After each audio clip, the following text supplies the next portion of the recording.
Fortnite Chapter 6 has easily been the most checked out I've been from Fortnite since I started playing the game back in 2021. And if I could pose one theory as to why, it's because it lacks focus. Chapter 5 turned Fortnite from a Battle Royale behemoth into a Battle Royale behemoth that's also trying to do some user-generated Metaverse stuff on the side. And that has led to the general vibe around Fortnite becoming a lot more cynical. We got all these new game modes and experiences, but with them came a lot more heavy-handed monetization than the game had seen previously. Where once stood a pretty unobtrusive item shop, now stands pages upon pages of optionally purchasable fluff. Digital Lego sets for you to build in the Lego mode, songs for you to play in the Rock Band ripoff, cars for you to drive around Battle Royale because no one's playing the racing game mode. Instead of one battle pass that offers enough currency for you to only have to buy into it once, we have several battle passes for every new mode that don't give any currency in return and are filled to the brim with just filler. There are more digital goodies than ever for you to collect, but they've never felt less valuable. It almost feels like they made these other game modes with potential monetization methods in mind first and actual gameplay second. All while Battle Royale, Fortnite's bread and butter, has kind of stagnated. For the most part, I enjoyed Fortnite Chapter 5 when it launched, but as the chapter progressed, they began to rely much more on strict gimmicky theming than the game had seen prior, and that makes it really hard to enjoy a season when it doesn't initially resonate with you. Season 1 started off with a bit of a reboot, giving us a new story, a new map, some fun new characters for us to follow. It was a strong start. But then Season 2 comes out, completely changes the tone from a grounded spy theme into one of the most uninspired takes on the Greek pantheon I have ever seen. Then that gets superseded by Season 3, which completely changed how you were expected to even play the game, and then for some reason Dr. Doom was back for Season 4.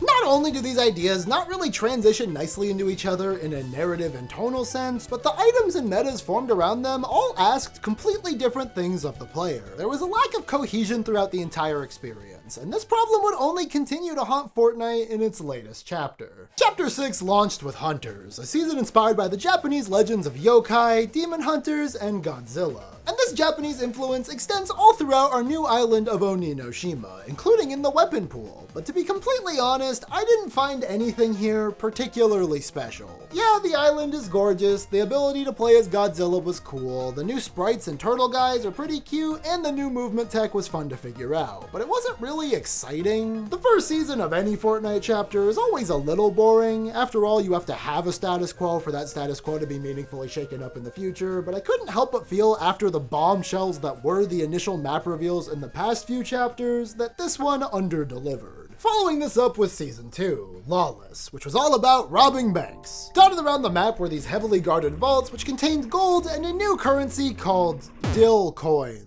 There was like a pickle thing this season, like there was a pickle version of Peely and he wore a balaclava and he had a music video that was a whole thing. I'm not sure how this ties into the crime theme, but this was also happening. After being freed from their vaults, these dill coins could then be exchanged for fun, ultra-powerful weapons from various shops. And this gameplay loop would be strong if it wasn't the third or fourth time we've seen a Fortnite season with roughly this same concept. Nothing here was particularly special either. The most exciting thing to happen during this season was the release of Sabrina Carpenter, who, let's be clear, I did proudly purchase 2 times over, but she was cool more in a community way and not because of anything she added to the game. Although I was happy to see my boys Batman, Sub-Zero, and Finn finally freed from Warner Bros. Jail. May MultiVersus rest in peace. Fortnite Lawless is a tired gameplay loop being propped up by some admittedly pretty cool collaborations. But that leads to the final product feeling a lot more stale than I think Fortnite has ever felt before. And this brings us to the current season. Fortnite Galactic Battle is a smaller scale mini-season focused on the world of Star Wars.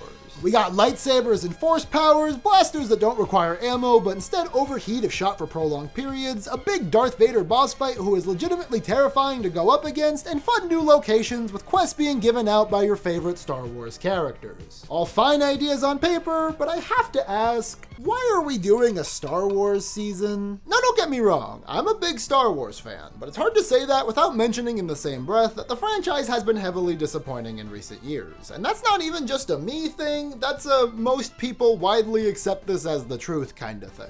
The sequel trilogy, despite, in my opinion, starting off pretty strong, ended on the wettest of farts, and since then, Star Wars as a brand has just kind of coasted. There's been some cool stuff, some bad stuff, a lot of mostly just okay stuff, a sizable amount of projects that have only been announced and will release at some vague point in the future, and the one thing that has unequivocally been considered a success isn't included as a part of this Fortnite season. Which just leads me to ask again, why? This is quite possibly the least exciting time in all of history to be a Star Wars fan. There is nothing happening right now. And it's not like I need there to be some kind of crazy brand integration moment. We all saw what happened with that last time, but like, it would make a little more sense. Fortnite has already been doing the Star Wars stuff for years. Almost every main character from these movies has already gotten their own skin in the item shop and celebration in the game. It's not like this collaboration invites any new and exciting opportunities that weren't there before. In fact, for my longtime Fortnite heads in the audience, you may have noticed that none of those things I mentioned earlier are actually new to the game. Lightsabers and blasters of this type were initially introduced to the game over 5 years ago during the first Star Wars event in Chapter 2 Season 1. These portals to get different force techniques first showed up in Chapter 4 Season 2 to coincide with them adding characters from the prequel trilogy during another Star Wars event. Darth Vader was doing this exact same boss fight back in Chapter 3 Season 3 minus the incredibly tasteless AI voice thing. And doing questlines like this for different Fortnite characters is something that shows up in some form every season.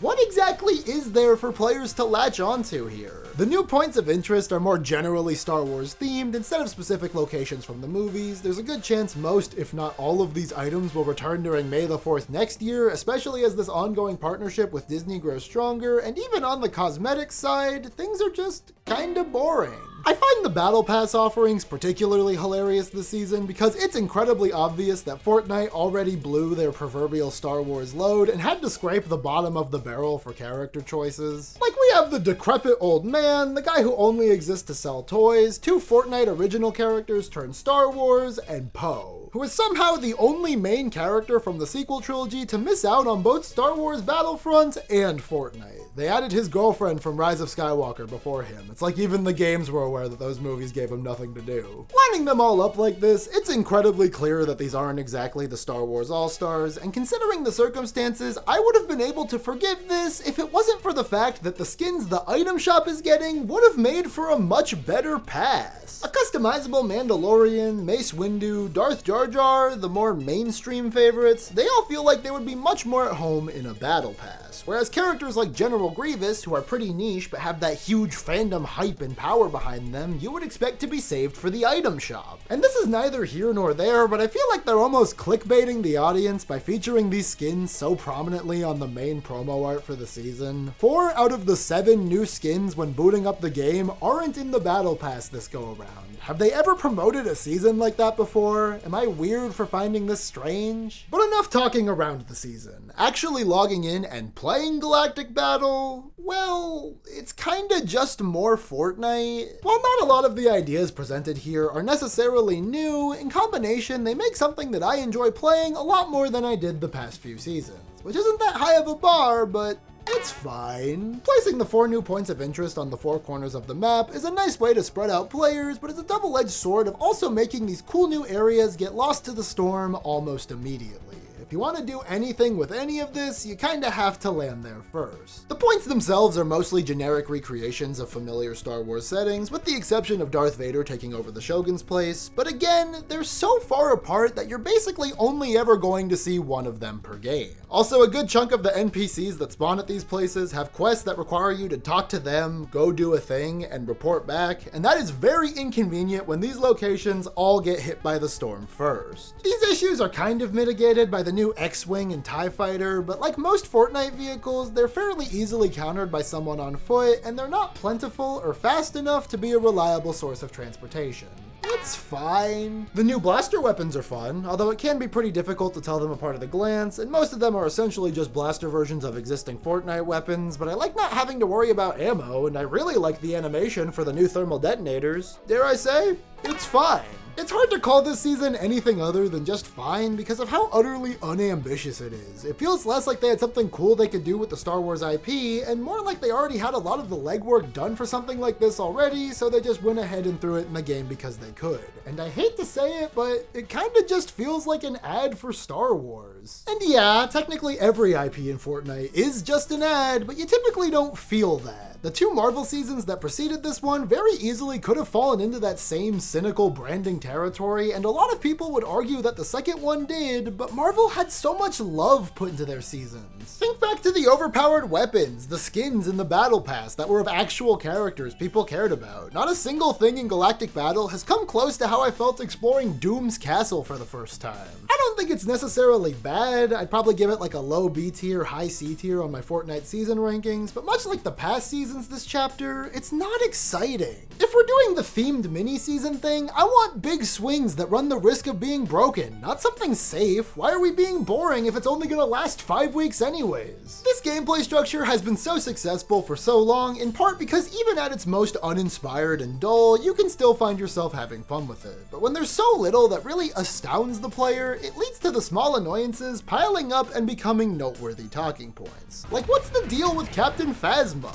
For the uninitiated, Captain Phasma, Chrome Dome, is one of the many reasons people think the Star Wars sequel trilogy is bad. She was hyped up in the first movie despite not really doing much, died in the second movie despite not really doing much, and didn't appear in the third movie due to the aforementioned dying, which led to her character overall not really doing much. And despite this character ultimately being pretty useless, I've come to love her. Over the years, I've developed a bit of an ironic fondness for Phasma. Even if she kinda sucks, she's mother, you know? So imagine my excitement when I found out that Captain Phasma was the advertised boss of this new Fortnite Star Wars season. And then imagine my reaction when I discovered that in-game, much like in her origin movies, she's a bit of a pushover and doesn't add much to the final product. It's not like I expected more from local girl failure, no first name Phasma, but when the reused Darth Vader from a couple years ago is doing all this, I kinda expected the other boss to at least have something. Even Star Wars Battlefront gave her her dinky spear. Where's that? Where's the dinky spear, Fortnite? And as if that wasn't enough, in a move that feels specifically targeted against me, they locked her skin behind the stupid, annoying Lego Battle Pass. I'm sorry, am I too greedy as the one Captain Phasma fan for wanting her in the Battle Pass? Was it too much to ask for her instead of the horrifying Wookiee team leader? Or if that wasn't an option, for her to be in the item shop like every other Star Wars skin so I don't get a bunch of useless digital Legos with my purchase? Anyways, because I have no spine, I'll be going ahead and purchasing her regardless. Just gotta do this. And then this, okay, you know how it is. Alright, just gotta go put her on now, and oh yeah! Is it just me, or do they keep making the customization worse? As a longtime fan of this game, I pride myself in keeping a tidy Fortnite locker. I like to have all my guys using their themed cosmetics, and I alternate between them. I'm weird like that. But at the beginning of Chapter 5, they straight up broke the existing system they had been using for this for years, and all this time later, this new menu that they introduced is still just barely functional. You used to be able to save everything into presets, and every slot on this menu would be included in that preset. Your skin, emotes, icons, loading screens, wraps, everything. But for some reason, with this new menu, they decided to separate presets for each section of your cosmetics. So you have your character as one tab with their own presets, then emotes as another tab with their own presets, then wraps, then the extra stuff that came with the new game modes like the instruments, the songs, the cars, which all get wrapped up into one mega preset called a loadout. So to even begin to achieve the same functionality that the old system had, you now have to jump through 5 or 6 more menus, sometimes setting multiple presets per character in order to be able to shuffle through all your guys. And most of the time, the shuffle doesn't even work. I have it on, but I still just end up as whoever my guy in the locker screen is. In theory, I appreciate the extra customization. Someone more dedicated than me might get mileage out of being able to assign 8 different jam tracks and a unique car to each loadout, but this extra customization comes at the cost of usability. When Sabrina Carpenter came to the item shop, her bundle came with a few of her songs to play in Fortnite Festival, and naturally, I wanted to equip them. However, when I went to do so, I discovered that I made the egregious mistake of creating all of my loadouts with the terrible Epic Games original music, so I had well over 100 loadouts that I needed to update.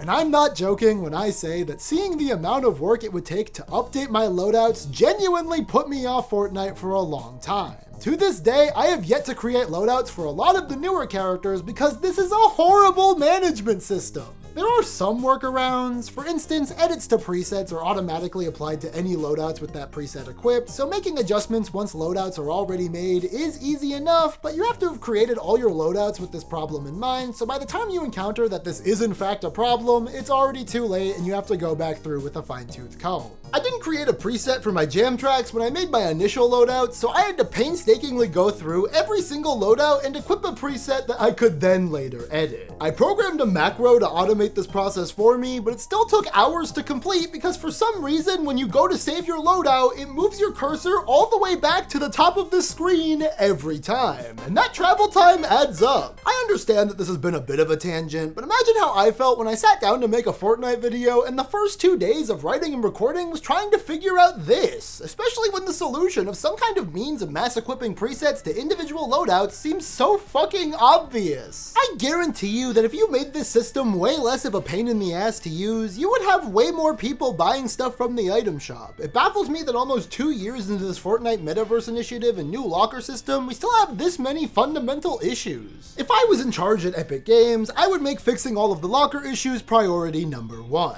And then priority number 2 would be adding more loadout slots, because even though they just added some a couple seasons ago, I'm close to running out again. And you may think that this is only a problem for the whales who spend too much money on Fortnite, and that no person with a healthy relationship to this game should ever be bumping up against these limits, but it's not like I'm dropping crazy amounts on the game. I only buy the battle passes and the occasional blonde woman. There are a lot of people who go a lot harder than I do. All things considered, I have a pretty small collection, so if I'm having this many issues, I struggle to imagine what it's like for those of us who really care. And I know things like ease of item equipability don't sound like a very big deal, but cosmetics are the main form of monetization for Fortnite. There is no reason they should be making it this difficult to use the stuff you already paid for. You're already towing the line of acceptability. With all these newfangled Fortnite game modes, you've added so much random crap you can buy to customize your characters. Digital Lego sets, songs to play in festival, shoes. You can buy shoes for your Fortnite character. And like, outside of the initial stupidity of the concept, does anyone care? Most people don't play anything but Battle Royale, and that means for most of the Fortnite audience, a lot of this stuff is just padding to artificially inflate the price of item shop bundles or filler in the Battle Pass. And I've gone on record saying that I like how much of a mess Fortnite's IP handling is. I think it's funny that so many iconic people and franchises are just here, but stuff like this is only fun until it isn't. And I don't know, Fortnite resurrecting the voice of a dead man so he can reassure players in-game might be that line. Being able to play as the Mandalorian with Baby Yoda in the funny game, it's cute, it's silly. I tell people I have Baby Yoda in Fortnite and they kinda half-heartedly chuckle. But if I told them that I had digital recreations of limited edition Crocs that look like Baby Yoda and that these cost more V-Bucks, they'd probably tell me I wasted my money. And they would be right. It all becomes incredibly cynical, incredibly fast. Fortnite and its various brand collaborations have always towed the line between silly crossovers and just an advertisement, but when they keep pumping out low-effort item shop bundles and oxymoronic, increasingly expensive but also increasingly less valuable cosmetics, it becomes harder to see the fun in it. And that's kind of become my problem with Fortnite as a whole. I'm having a harder time seeing the fun. I've talked about a lot of different live service games in the past. At this point, that's this channel's whole thing, and I have a whole laundry list of do's and don'ts, but one thing that has remained consistent in my criticism of these games is that Fortnite has always been the gold standard. And while I maintain that opinion even now, it's been kind of upsetting to fall out of love with the game so unexpectedly. Around a year ago, I made a video titled, "Is Fortnite Dying?", where I speculated about the future of the game amidst layoffs, price raises, and the return of Fortnite OG. And while Fortnite hasn't died since I released that video, I would make the argument that it hasn't really lived either. I opened this video talking about how the ethos of Fortnite has changed since the release of Chapter 5 and all these new game modes. And I want to end on that same topic because for as much as I may complain about Battle Royale not being as fun as it used to be, it's not their main priority anymore. This is Fortnite wants to be a metaverse. One look at the main menu screen for the game now shows you exactly what kind of experience the game is aiming to provide.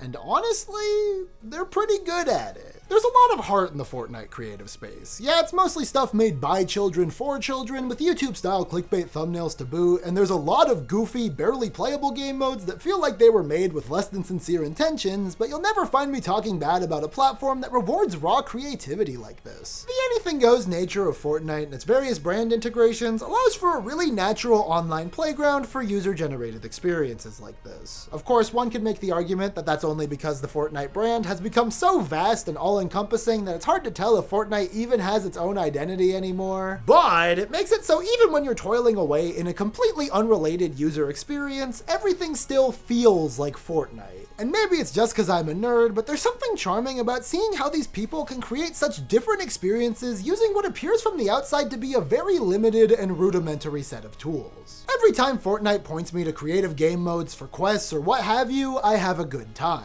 Problem being, I'm only ever playing these game modes when Fortnite points me to it. Because stuff like this isn't why I play Fortnite. I play for the Battle Royale. I respect the other game modes and all the creative stuff for being fun, free alternatives to other very popular game markets, but at the end of the day, I, alongside most people, only really care about any of this other stuff because of my attachment to the base game. Yeah, there's a lot more content now, but did we really need any of this? Fortnite went from a game that was fantastic at one thing to a game that is pretty good at 100 different things, and I find myself missing the times where Battle Royale was 100% of their priority. It's just not the same anymore. And the obvious retort to something like that is, oh, you're just nostalgic, you're just getting older and don't have as much time to sink into a dumb shooter. And yeah, I get that it's not a new thing to say that Fortnite used to be better, but there is objective proof that things have been getting worse. Prices have been going up, XP has been getting harder and harder to get, and they really try to lock you into playing every Fortnite game mode with these cross-promotional events, and stuff like that wears down players. I like Fortnite, I like playing Fortnite, I like all my silly Fortnite skins, but I never find myself wanting to open Fortnite anymore, and I feel